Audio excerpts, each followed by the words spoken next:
श्रीमद् भागवत महापुराण अष्टम स्कंद 9वां अध्याय। मोहिनी रूप से भगवान के द्वारा अमृत बांटा जाना। श्री सुखदेव जी कहते हैं, परीक्षित, असुर आपस के सद्भाव और प्रेम को छोड़कर एक दूसरे की निंदा कर रहे थे और डाकू की तरह एक दूसरे के हाथ से अमृत का कलश छीन रहे थे। इसी बीच उन्होंने देखा कि एक बड़ी सुंदरी स्त्री उनकी ओर चली आ रही है। वे सोचने लगे, कैसा अनुपम सौंदर्य है, शरीर में से कितनी अद्भुत छटा छिटक रही है, तनिक इसकी नई उम्र तो देखो। बस अब वे आपस की लाग डांट भूलकर उसके पास दौड़ गए। उन लोगों ने काम मोहित होकर उससे पूछा, कमल नयनी, तुम कौन हो, कहाँ से आ रही हो, क्या करना चाहती हो? सुंदरी, तुम किसकी कन्या हो? तुम्हें देखकर हमारे मन में खलबली मच गई है। हम समझते हैं कि अब तक देवता, दैत्य, सिद्ध, गंधर्व, चारण और लोकपालों ने भी तुम्हें स्पर्श तक न किया होगा, फिर मनुष्य तो तुम्हें कैसे छू पाते?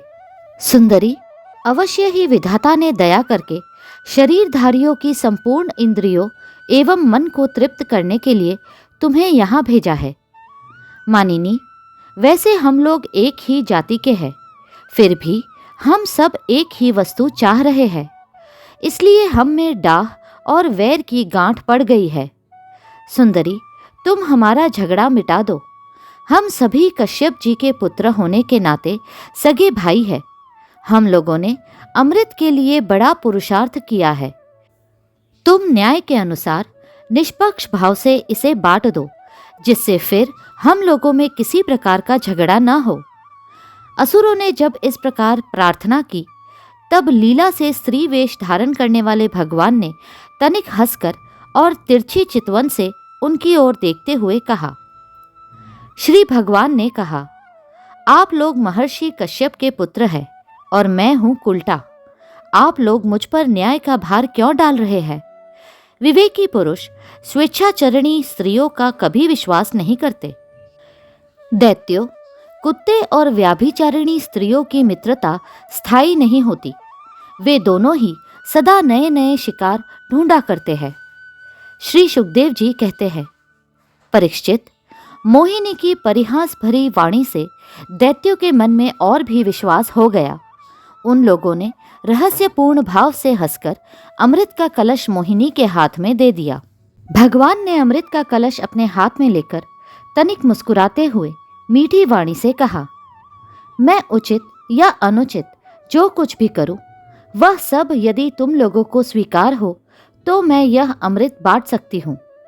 बड़े बड़े दैत्यों ने मोहिनी की यह मीठी बात सुनकर उसकी बारीकी नहीं समझी, इसलिए सबने एक स्वर से कह दिया, स्वीकार है।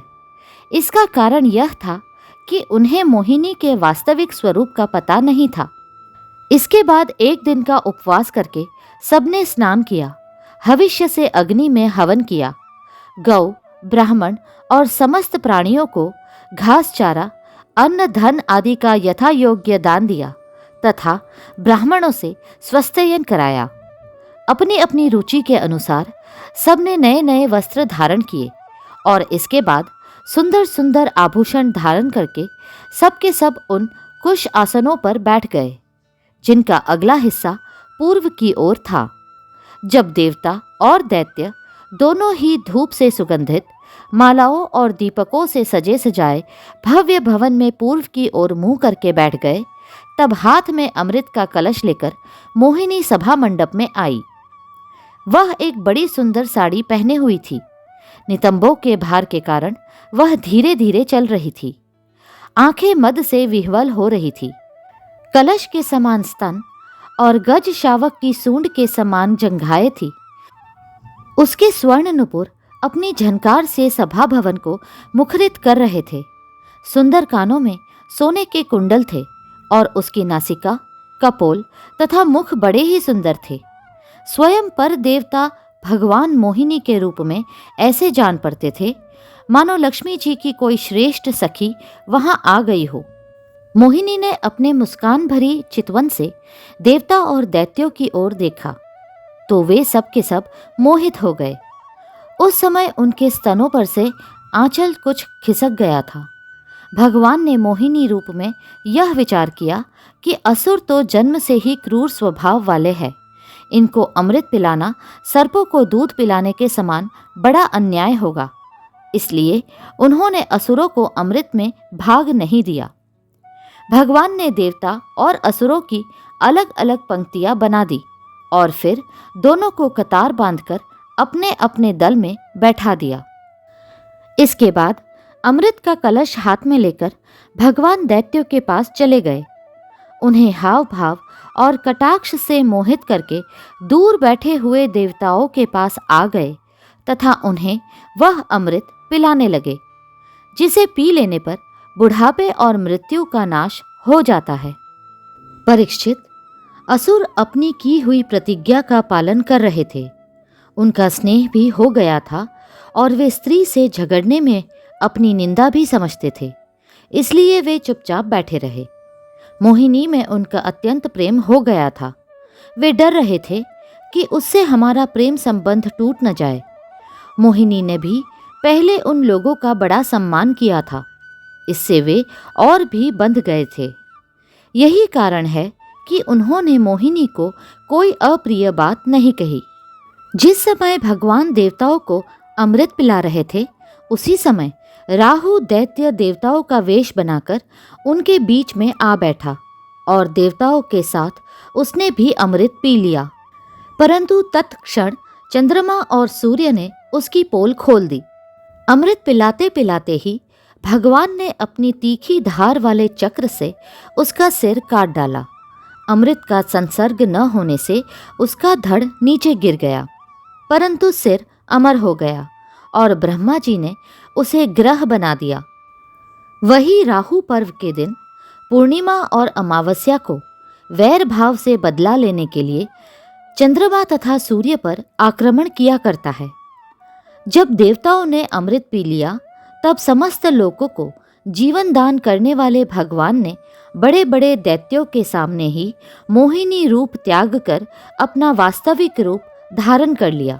परीक्षित, देखो, देवता और दैत्य दोनों ने एक ही समय एक स्थान पर एक प्रयोजन तथा एक वस्तु के लिए एक विचार से एक ही कर्म किया था, परंतु फल में बड़ा भेद हो गया। उनमें से देवताओं ने बड़ी सुगमता से अपने परिश्रम का फल अमृत प्राप्त कर लिया, क्योंकि उन्होंने भगवान के चरण कमलों की रज का आश्रय लिया था। परंतु उससे विमुख होने के कारण परिश्रम करने पर भी असुरगण अमृत से वंचित ही रहे। मनुष्य अपने प्राण, धन, कर्म, मन और वाणी आदि से शरीर एवं पुत्र आदि के लिए जो कुछ करता है वह व्यर्थ ही होता है, क्योंकि उसके मूल में भेद बुद्धि बनी रहती है। परंतु उन्हीं प्राण आदि वस्तुओं के द्वारा भगवान के लिए जो कुछ किया जाता है, वह सब भेदभाव से रहित होने के कारण अपने शरीर, पुत्र और समस्त संसार के लिए सफल हो जाता है। जैसे वृक्ष की जड़ में पानी देने से उसका तना, टहनियाँ और पत्ते सब के सब सींच जाते हैं, वैसे ही भगवान के लिए कर्म करने से वे सब के लिए हो जाते हैं। अगला अध्याय शीघ्र ही साझा होगा। कृपया करके लाइक, सब्सक्राइब और शेयर करें। हरे कृष्णा कृष्णा कृष्णा